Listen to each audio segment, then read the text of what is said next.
Les gens nous ont dit que les élections là, que ça ne va pas se passer. Que ces élections là, que eux vont tout mettre en œuvre pour mettre le pays dans le chaos. On dit qu'il n'y a pas de problème. Mais comme la Côte d'Ivoire, ce n'est pas pour vous seul là. Élection, ça là, non, on va faire. Bon, hier, 20 octobre 2025 là, il y a 251 observateurs. Je dis bien, 251 observateurs qui sont quittés dans 28 pays africains. Chers parents, ça veut dire quoi? Ça veut dire que la Côte d'Ivoire est un pays qui est sérieux. Ça veut dire, il y a 28 pays africains qui sont venus. Qui est garçon pour dire que l'élection ne va pas faire? Et c'est une délégation de la CEDEAO et de l'Union africaine. Il y a 187 membres de la CEDEAO et 66 membres de l'Union africaine. Ils sont arrivés hier à Abidjan. Ils disent élection là, on va faire. Donc ça veut dire quoi? Toi, Ivoirien, tu te laisses prendre par la peur. C'est ton problème. Mais si les étrangers, le monde entier a confiance à la Côte d'Ivoire, a confiance à la parole de Alassane Ouattara, toi qui te dis RHDP là, toi tu doutes de quoi? Toi tu as peur de quoi? Ou bien toi-même tu souhaites qu'un malheur n'a qu'à t'atteindre. Bon, moi je prie que Dieu fasse que ce malheur n'a qu'à toi t'atteindre avec ta famille. Sinon c'est qu'un pouvoir peut faire pour mettre en confiance. Si le pouvoir de Alassane Ouattara a pu mettre 28 pays africains pour qu'eux n'ont qu'à prendre 251 observateurs pour venir surveiller ces élections, ça veut dire que eux ils ont confiance. Et derrière ces 251 personnes, c'est la CEDEAO et l'Union africaine. Et ils sont venus pourquoi? Quand on leur a demandé, le chef de délégation, il vient du Nigeria, il s'appelle Yemi Oluyemi Osembajo. On lui a demandé, vous êtes venu ici pourquoi? Il dit non. On est venu ici pour surveiller les élections présidentielles du 25 octobre 2025. Ça veut dire quoi en français simple? Ça veut dire simplement qu'il y aura élection, c'est pourquoi on est là. Ces pays voyous que vous voyez là, ils ne peuvent pas lancer un coup de lance-pierre. Ils ne peuvent pas. Hey, j'ai dit, il n'y a pas élection qui est plus sécurisée que cette élection-là. Sécurisation de cette élection-là, celui qui va lancer un caillou en Côte d'Ivoire, là, j'ai dit, plus de sanctions qui va quitter à l'ONU, l'Union africaine, c'est déjà pour tomber sur eux là. Parce qu'ils ont fait un coup d'État. Les gens ont mis quelques sanctions sur eux, ça n'a pas suffi. Ils disent qu'eux ne veulent plus faire élection. À cause de ça, ils sont quittés dans la CEDEAO. Maintenant, ils sont en train de prendre leur courage pour dire, eux vont faire qu'il n'y a pas d'élection dans les autres pays. Hey! C'est ce que les djihadistes disent. Wallahi! S'ils ont essayé ça là, je dis, sanctions de CEDEAO là, ça sera petit. Sanctions de l'Union africaine et sanctions de l'ONU qui vont venir sur les pays là. Je dis, ils vont manger la poussière dans leur pays. Bon, toi, Ivoirien, quand on t'explique tout ça, si les gens là n'avaient pas confiance en leur sécurité, est-ce qu'ils allaient venir eux-mêmes se mettre en danger? Tu penses que ceux qui sont venus là, eux n'aiment pas vivre?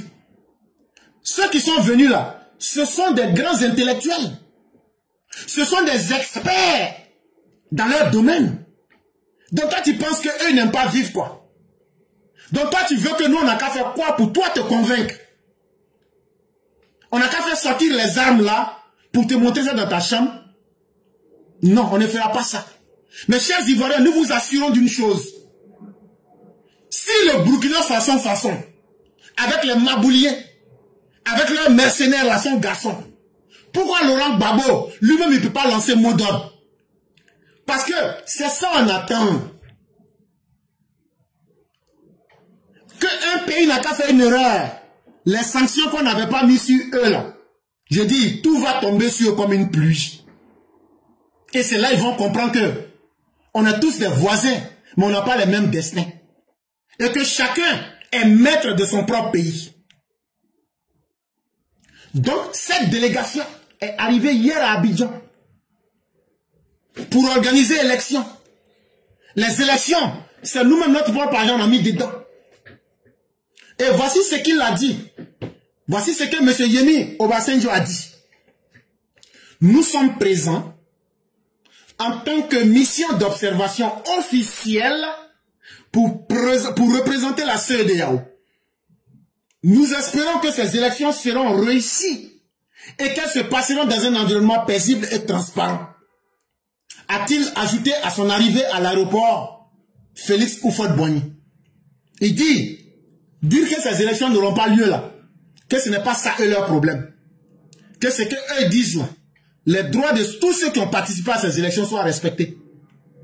Et qu'eux ne veulent pas que ce qui s'est passé en 2010 là, la même chose se passe. Et que ce qu'eux demandent là, ce ne sont pas les carabistouilles que les opposants racontent. Que ça n'a qu'à se passer dans un environnement paisible et transparent. C'est tout. Sinon dire non, est-ce que vous avez entendu parler des opposants? Ça veut dire que le monde entier les a vomis. Ça veut dire que le monde entier ne tient plus compte de leur discours. Ce que je vous ai dit là, qu'on transmet des notes sécuritaires, qu'on transmet des câbles diplomatiques sur les propos, les agissements. Même quand Laurent Gbagbo a appelé Chaka Diagne pour lui faire des remontrances, pourquoi toi-même, c'est mes militants qui vont là? Tout ça là, on a fait parvenir tout.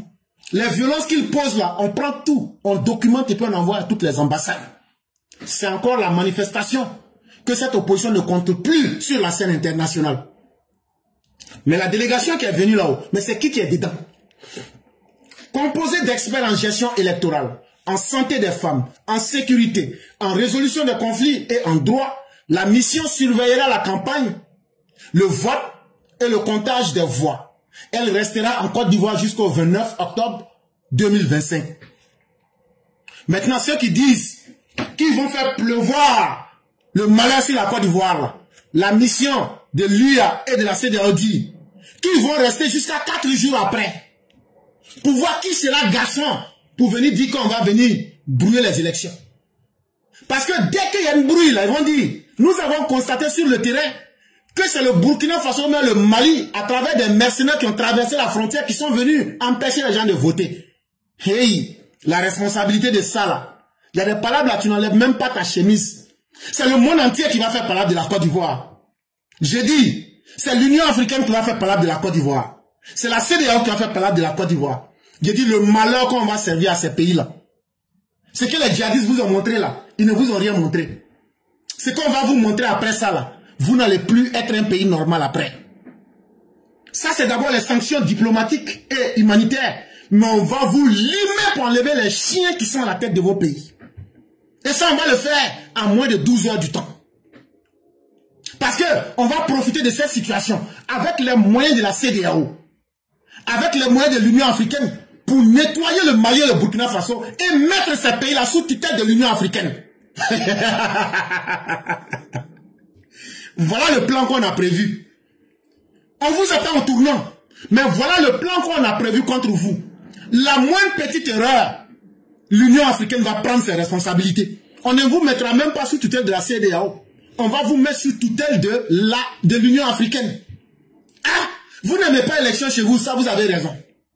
Vous avez dit il n'y a plus de politiciens chez vous, vous avez raison.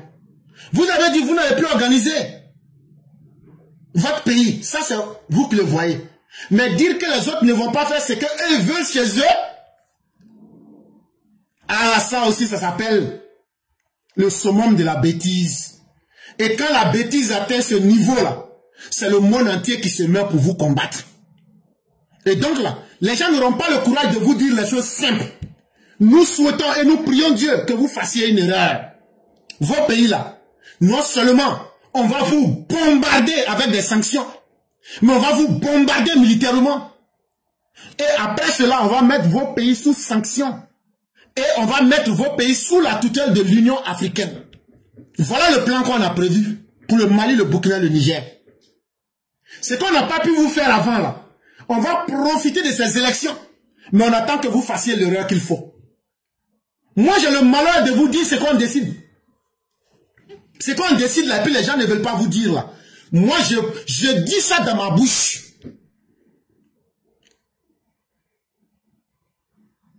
Des pays misérables, vous n'avez même pas le carburant. On est obligé de vous donner carburant. Vous n'avez pas courant. On est obligé de vous donner courant. Vous allez faire guerre contre la Côte d'Ivoire sur quelle base? Les guerres modernes aujourd'hui, ça ne se mène pas avec des Kalachnikov. Il suffit qu'on coupe notre courant là. C'est fini. En pleine journée, vous êtes dans le noir. En plein midi, vous êtes dans le noir. Il suffit qu'on bloque le port d'Abidjan là. Vous n'aurez pas de carburant. Donc c'est quelle guerre vous pouvez mener avec nous? Avant de mener une guerre là, il faut d'abord réfléchir sur ton potentiel. Vous n'avez aucun. Si vous étiez fort là, mais pourquoi vous n'arrivez pas à défaire les djihadistes? Mais nous on vous dit, ce qu'on cache et que les gens ne veulent pas vous dire là. Les Comores vous attendent. L'armée de la Côte d'Ivoire vous attend. Ça veut dire les deux plus grosses armées de la CEDEAO vous attendent au tournant. Et ce qui est intéressant, c'est que le président du Nigeria vient d'échapper à un coup d'État le 1er octobre 2025. Donc actuellement là, ses yeux sont ouverts comme ça. Tinubu Bola vient d'échapper à un coup d'État. Or, c'est vous les opposants qui vous promenez pour dire il faut que vous enlevez Ouattara, il faut que vous fassiez un coup d'État, il faut que vous brisez l'ordre constitutionnel. C'est ça qu'on appelle coup d'État. Donc actuellement là, que ce soit le Nigeria, la première armée de la CEDEAO, que ce soit la Côte d'Ivoire, la deuxième armée de la CEDEAO, quand on va mettre nos forces ensemble, avec les Comores là, façon, quand je vous dis qu'on va vous détruire en 12 heures du temps là, vous pensez que c'est une parole vide. Mais c'est parce qu'on a fait un plan. On a fait un plan avec les Comores, on a fait un plan avec le Nigeria et on a fait un plan avec l'armée de Côte d'Ivoire. Ce que les gens ne veulent pas vous dire là, moi je peux vous dire ça, fa. Maintenant, si vous êtes garçon là, attaquez la Côte d'Ivoire.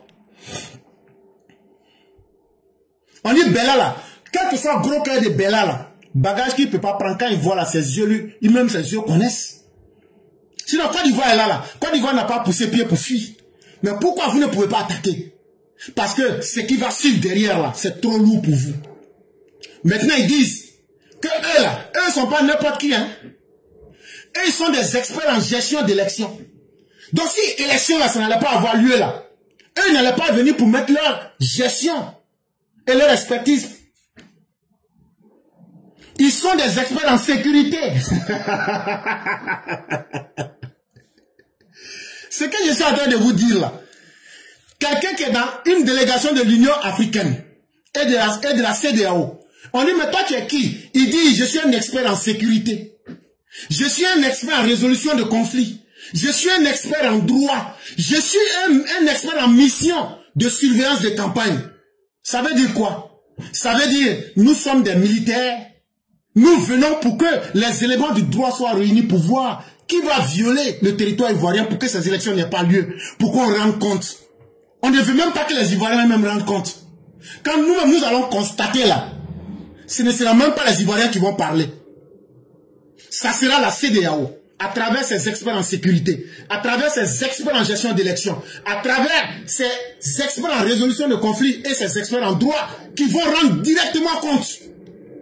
Et la suite, là, vous allez la vivre. Et ils disent, les élections là vont finir le 25. Ils vont rester 4 jours après pour voir qui est garçon pour faire quoi. Ils disent de vous dire ça pour ajouter dessus.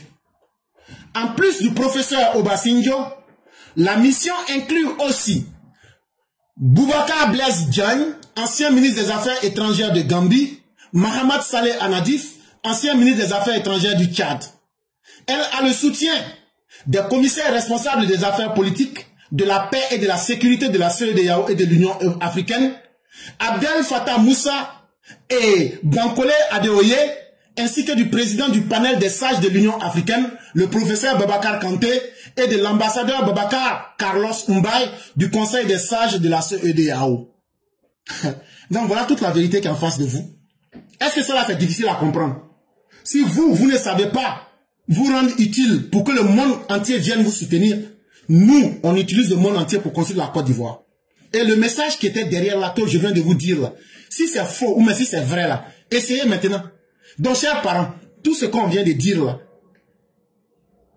vous entendez des professeurs, des experts, des des stratèges, des militaires, tout, ils sont en Côte d'Ivoire. Ils sont des experts dans leur domaine, on vous a donné leur nom, on vous a dit ce qu'ils sont venus faire. Donc toi là, pourquoi tu te promènes pour dire j'ai peur pour aller aux élections? Pourquoi tu te promènes pour dire que les opposants flafla là, que non ils vont faire quelque chose? Il n'y aura rien mon frère. Il faut rester, tu vas dormir. Il faut aller aux élections. Les élections vont se passer. Quand le président Ouattara disait que ces élections vont se passer dans la paix, c'est ça, on est en train de vous montrer le peu qu'on a déployé. Et c'est des gens comme moi qui sortent pour venir vous dire un peu. Mais ce que je vous ai dit là, je vous ai même pas dit, même les 1/10. Mesdames et messieurs, nous allons écouter ici Mère Blanc. Et après elle, on va laisser rapidement la parole aux uns aux autres. Bonjour, chers miens. C'est après maintes réflexions que j'ai choisi de donner de la voix finalement. Parce qu'il ne faut pas céder à ce genre de personnes qui ont leur Côte d'Ivoire à part. Mais des questions me turlupinent. Et mon texte, je l'ai intitulé « Mais pourquoi ?» Pour quelle raison un époux, de surcroît gardien de la paix, se fait canarder face à des marcheurs dits au menu? Pourquoi une femme doit-elle basculer dans cette épreuve de veuvage quelques heures seulement après avoir serré son époux dans ses bras? Pourquoi les enfants n'iront pas à l'école cette semaine, car submergés par la tristesse d'avoir été dépossédés brutalement de leur héros et père? Pourquoi 3 gendarmes n'ont-ils pas suffi pour ramener l'ordre? Était-il attendu avec gourdin, kalachnikov et autres armes blanches? Mais pourquoi faut-il que chaque élection impose son lot de cadavres? Mais pourquoi Thiam a-t-il donné ce mot d'ordre de marche d'une semaine? Je n'en peux plus. Je n'en peux plus en tant qu'épouse. Je n'en peux plus en tant que mère. Je n'en peux plus en tant que citoyenne ivoirienne. Je n'en peux plus. Et ça, je suis loin d'être la seule dans ce cas. Il faut rapidement trouver une solution. Car tirer à bout portant, molester des gendarmes appelés à mettre de l'ordre, ça, ces gens-là sont passés à un autre level. Et ne laisse pas cela passer. Ne laisse pas cela. Si ces coupables n'étaient pas faits, n'étaient pas punis à la hauteur de leur forfait, je ne sais pas où on irait, où la Côte d'Ivoire se retrouverait. Je suis inquiète. C'est le cas de le dire. Je le confesse, je suis inquiète. Chère mère, votre inquiétude est des plus légitimes. Parce que vous qui donnez la vie, quand vous voyez une vie qui part en perte, vous ressentez doublement.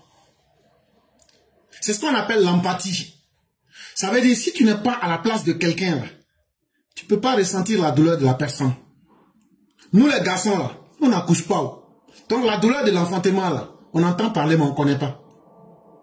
Mais les femmes qui ont expérimenté cette douleur-là, en plus de la douleur de perdre un être cher, elles ressentent aussi la douleur de cet enfantement le jour de la mort de cette personne. Chère mère, vous avez totalement raison.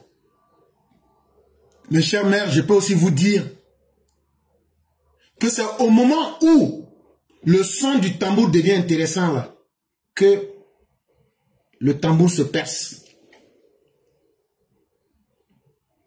C'est au moment où les gens qui ont donné leur vie à la négativité en Côte d'Ivoire depuis 1990 parce qu'ils ont imposé cela. Nous avons suffisamment tiré les leçons et nous n'allons plus accepter. Bien avant que je vienne ici, j'étais sur le site d'Ivoire Débat. Ceux qui m'ont vu là-bas ont vu et vont vous dire que j'ai adopté une posture qu'ils n'ont jamais vue. Parce que j'ai dit tant que je serai là, je n'accepterai pas que les opposants disent qu'ils sont désolés, mais qu'ils fassent de la fausse indignation.